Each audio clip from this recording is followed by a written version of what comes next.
Tonight, the Deputy Secretary-General Amina Mohammed will travel to Geneva to address the Human Rights Council. She will also have bilateral meetings with senior government officials and senior leaders of various UN entities in Geneva. And we expect to have the Deputy Secretary-General back in New York on Thursday. In Geneva today, the High Commissioner for Human Rights, Michelle Bachelet, addressed the 40th session of the Human Rights Council. She stressed that inequalities stir grievances and unrest, and that they also fuel hatred and violence.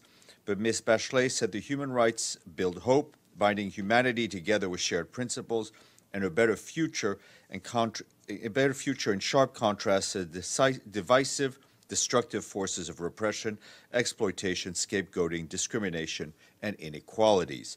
You can read her full statement on the UN Human Rights Office website.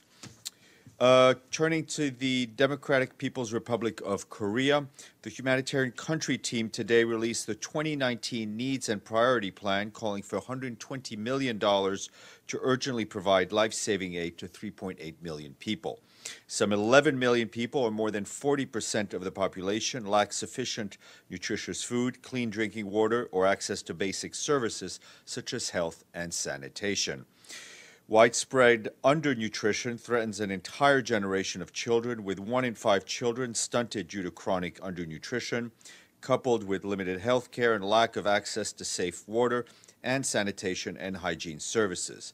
Children are also at risk of dying from curable diseases. Humanitarian activities in the DPRK are critically underfunded, and last year's Needs and Priorities Plan was only 24% funded, making it one of the lowest funded humanitarian plans in the world. Without adequate funding this year, some agencies will be forced to close down projects providing life-saving aid to the most vulnerable people. Tapan Mishra, the UN resident coordinator in the country, said if we are to address and mitigate the impact of food insecurity on the most vulnerable in the country, including women and children, the time to act is now. Last year, aid agencies were only able to reach 1/3 of the people to whom the UN planned to provide humanitarian assistance, with an estimated 1.4 million people not receiving food assistance. More information online. And the United Nations and NGO aid officials today sounded the alarm over a rising conflict and insecurity that have accelerated forced displacement across the Sahel, where millions of people are still reeling from the impact of 2018's food and nutrition crisis. The Deputy Emergency Relief Coordinator, Ursula Mueller, who was just in Burkina Faso, said that growing insecurity was generating a rapid deterioration of the humanitarian situation in the Sahel, and that increased efforts were needed.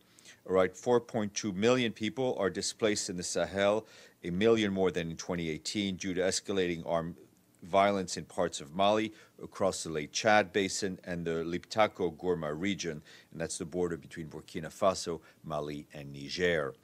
Experts say that this year's lean season, between June and August, 9.5 million people will be critically food insecure in the Sahel, including 4.4 million people in the Lake Chad Basin.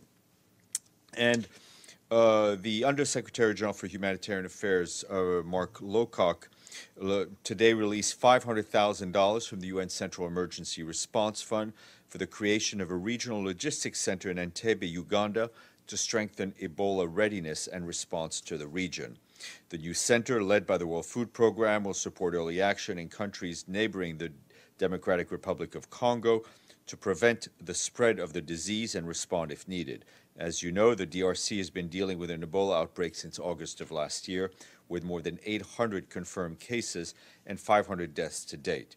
The allocation is part of a $10.5 million regional contribution from the Central Emergency Response Fund towards mitigating the possible impact of Ebola should it spread beyond the DRC's borders.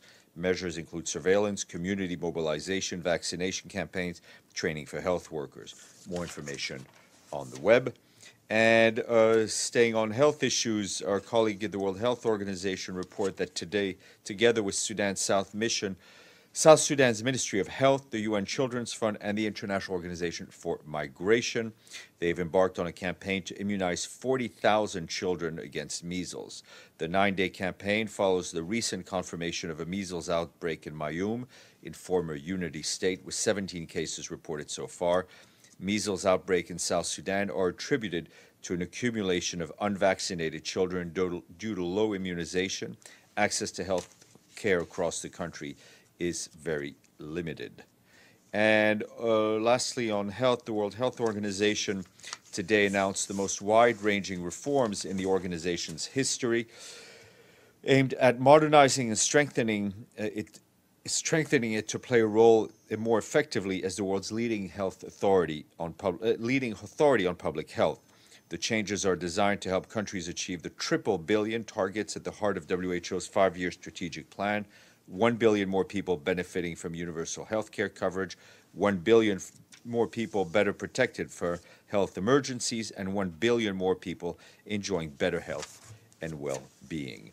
And our colleagues in Libya say the humanitarian coordinator in that country, Maria Dovale Ribeiro, visited Sebha this week, the second humanitarian mission in the town in 2 weeks.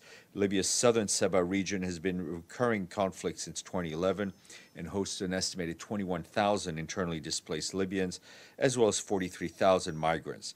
In January, the UN accessed Sebha for the first time since 2014.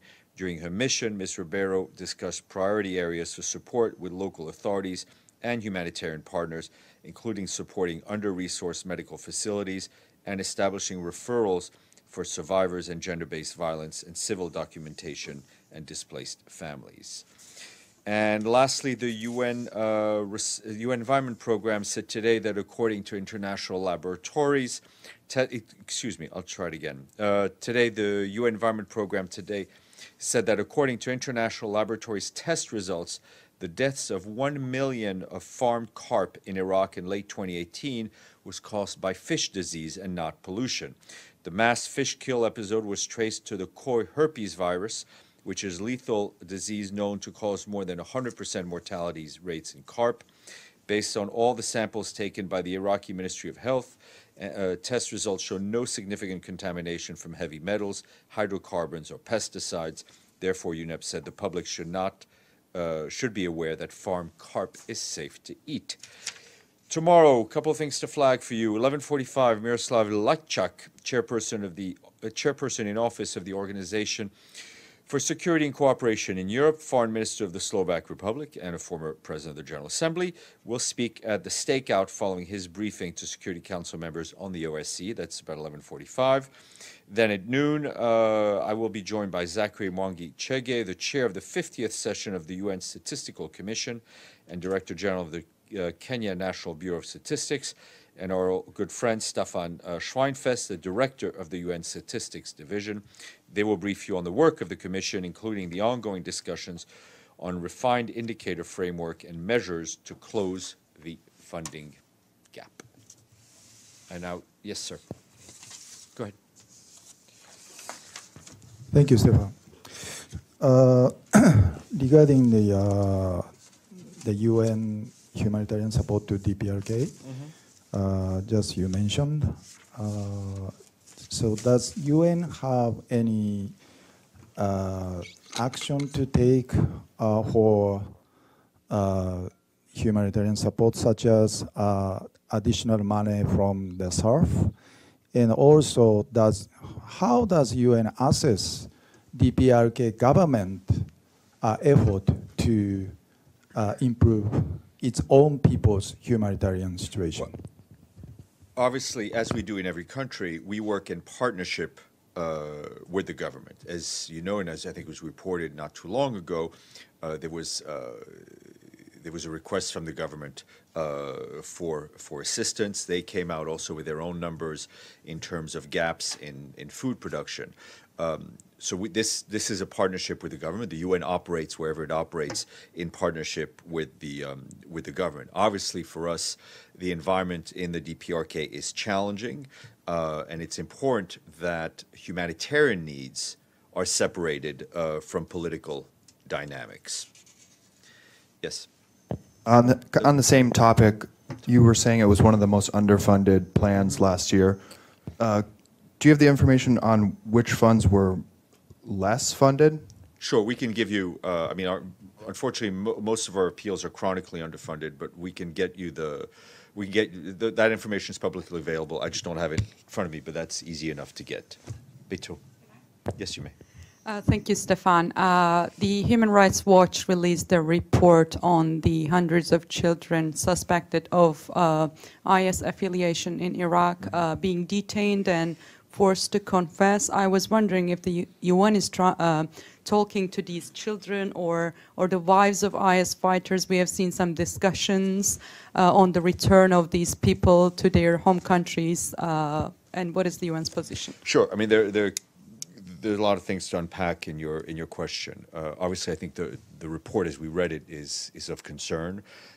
It is important that children, especially, be afforded all the rights they are entitled to, that they be treated in a way that separates them from adults. And I know we have a human rights presence in Iraq through our mission, and I'm sure they are working with the government and trying to access and deal with those issues and guide and assist the government in whatever way they can. On the issue of foreign fighters, there are relevant Security Council resolutions that give guidance to member states and that should guide member states' actions on how to deal with foreign fighters, on the reintegration, the repatriation of foreign fighters. And it is important that all of that also be done within the proper human rights framework. If you can grab the microphone, yes. Thank you. This is 1,500 children are in detention since at least 2018 by both Iraqi and Kurdish governments, and according to the report, they have been abused, investigated, coerced into confession. Does the UN has access to those prisons? And the second thing I want to ask, why this special envoy to Iraq, the head of UNAMI, did not highlight in her report to Security Council this issue about the 1,500 children? Listen, I will check or check with the mission about that the specific Human Rights Watch report. Our regular reporting to the Security Council in terms of the UNAMI reports has a human rights component, and our Human Rights Office is in fact very active in Iraq. Okay. And about the access to the prisons? I will check with them. Yes, Carla. Thank you. I'm sorry, I came a bit late, and I missed probably one of, from my point of view, the most important pieces of information that you were discussing. The terrible crisis in the humanitarian crisis in the DPRK, and the so-called humanitarian exemptions to the sanctions are not working, and just about everybody, from the rapporteur on human rights to various other experts on the humanitarian situation, the DPRK, have pointed out that the humanitarian exemptions aren't working, and the sanctions are blocking desperately needed humanitarian medical and Sure. nutrition. I mean, Carl, I highlighted a lot of the challenges. I'm happy to entertain a question. The question is, what can be done to, I know you're going to refer me to the sanctions, to the Security Council, but the Security Council is failing and is beginning to look deliberate, and it's beginning to look Carl, as though... I really, I'm dying for a question mark. Okay, the question mark is, what can be done about the sanctions to lift them so that the people of North Korea don't starve to death or... Okay, so a couple of things. The UN's humanitarian work in the DPRK remains strictly within the parameters of Security Council resolutions. We're able to work. I think I will share with you what you missed in the beginning of our appeal and the way we're working with the government. However, it is true, and we've said this in the past, that the sanctions have had some unintended consequences on humanitarian operations. Notably, the biggest impact for us is the banking channel and how to get money for our UN operations, operations in, and obviously some lack of funding.